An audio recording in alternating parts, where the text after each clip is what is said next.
Vlog guys, ito na yung carburetor ng aking Wave 100. Bali, ito yung papalitan ko, yung fuel cap na sira. Nakita nyo butas yung bumigay na yan guys. So ang gagawin natin dito ay lilinisan ko. Ito naman babaklasin lang naman yan. Ilang beses ko nang nilinisan itong carb na to.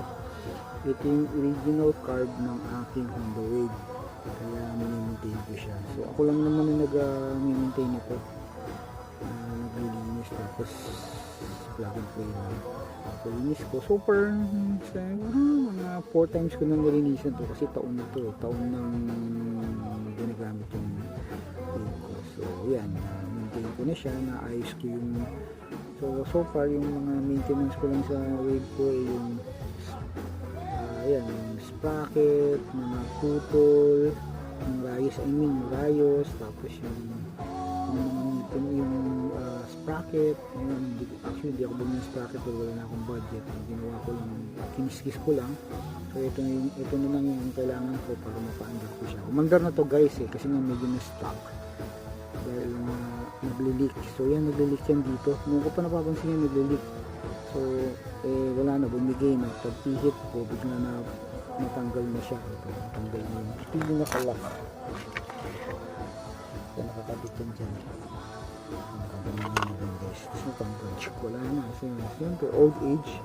So nung binili ko, ito na yung carburetor niya. Ito original na carb na.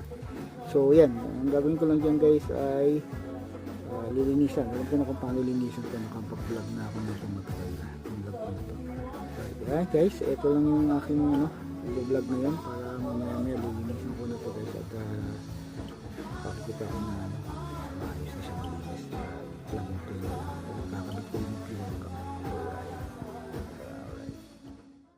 Tayo sa DIY natin guys.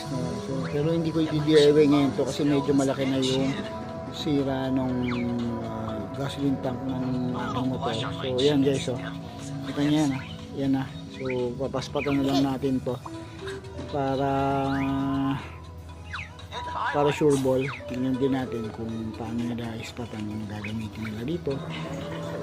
Paano ko sanang anuhan lang i-DIY, kaya lang nung tinukbok ko kita ko malaki na yung butas kaya delikado na siya. So kailangan natin ipagawa sa expert. Yan. So para sure ball tayo, kailangan natin paspat sa marunong na talaga. Right? Para sure ball tibay talaga ng mga lumang sasakyan pa mo. 1995 pa to, pero ito na yung lang yung nasira. And syempre repairable naman siya, kaya goods naman guys.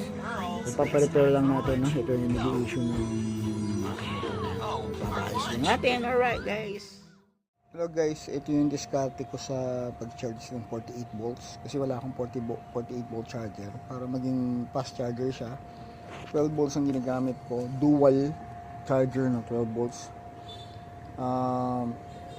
Yun ang ginagamit kong charger para mas mabilis siya mag-charge. Ayan, tip lang uli sa mga walang budget mambili ng 48 volts na charger, pwede nyo gamitin yung 12 volts na charger.